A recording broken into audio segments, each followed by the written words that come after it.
Netflix is paying 12% in dividends annually. For $1,000 invested, this amounts to $120 a year or $10 a month in passive income. $10 a month in passive income is great. But what if we can stretch this even further and instead obtain a passive income of $110 every month? This would be an 11-fold increase in the return of investment. But how is this even possible, and what are the risks involved? Let's see what Stash does.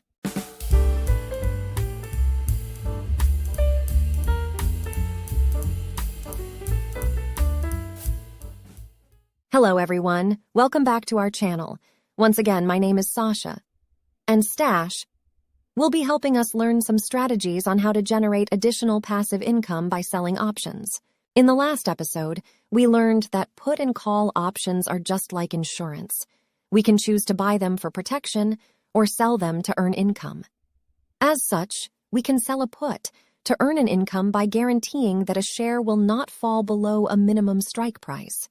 Similarly, we can also sell a call and additionally earn another source of income by guaranteeing to sell our shares to the buyer if the share price rises above the agreed strike price.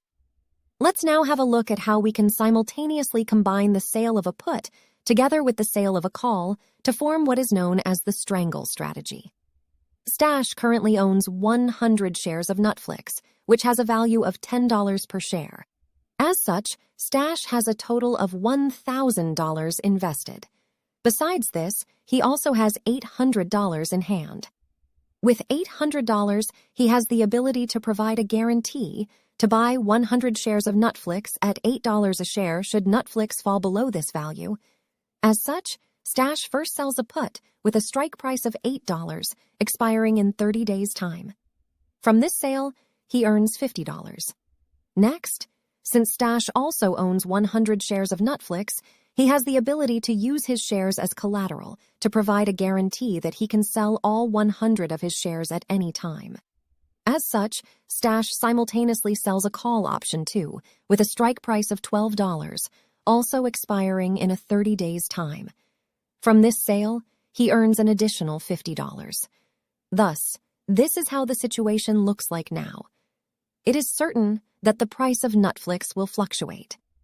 But as long as the price of Netflix stays between the two strike prices of $8 to $12, the options sold will expire worthless in 30 days, and Stash will keep $50 from the sale of the call, $50 from the sale of the put, and $10 received from Netflix's monthly dividends. This equates to a total of $110 in passive income for the month. In this example, this is 11 times of what he would have received if he only invested in the Netflix share alone. For perspective, $110 received from a principal amount of only $1,800 equates to an impressive 73% annual return of investment. The beauty of this strategy is that Stash will definitely win on one of the options, either on the $8 put or the $12 call, because the price of Netflix cannot be at two places at once on expiry. If Netflix rises above $12 after the 30 days expiry, Stash will have all 100 of his shares bought from him at $12.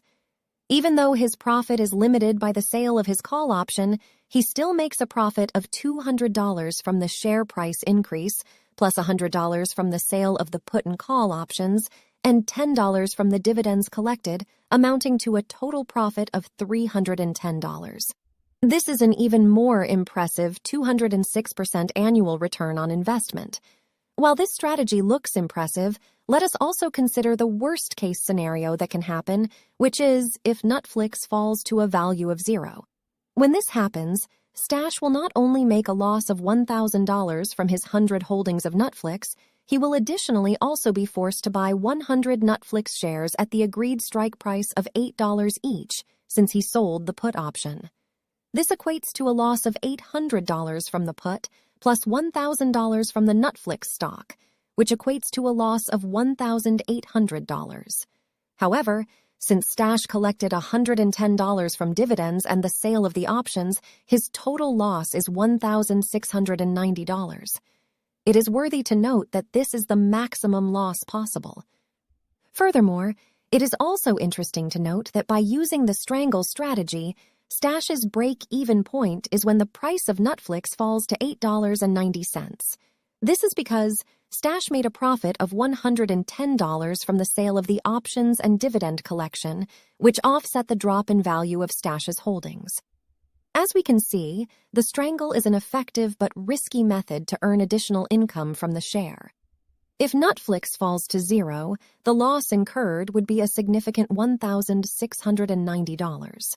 However, is there a way to mitigate this risk? Rightly so, Stash. What if we bought a put option as insurance with a strike of $6? We will be able to manage our loss in the event Netflix falls to zero.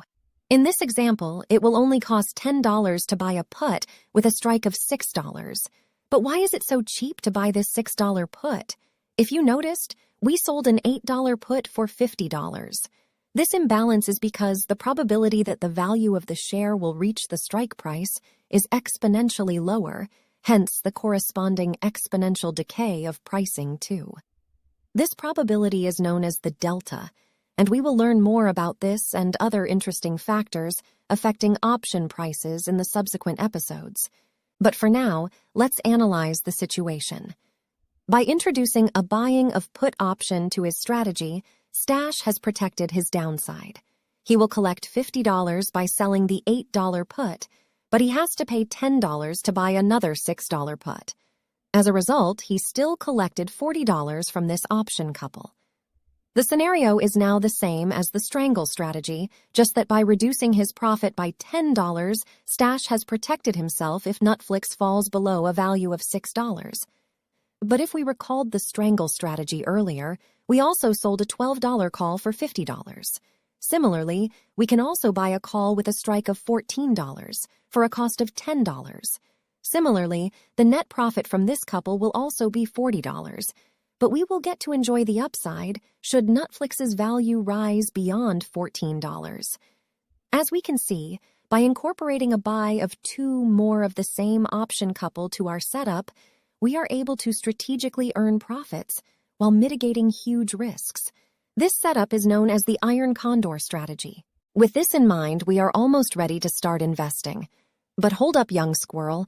There are still some important things to note when investing in options, such as the factors that affect option pricing, how to take profits and exit early by closing our positions, and liquidity issues when dealing with options. These concepts will be covered in the next episode. Till then, see you next time.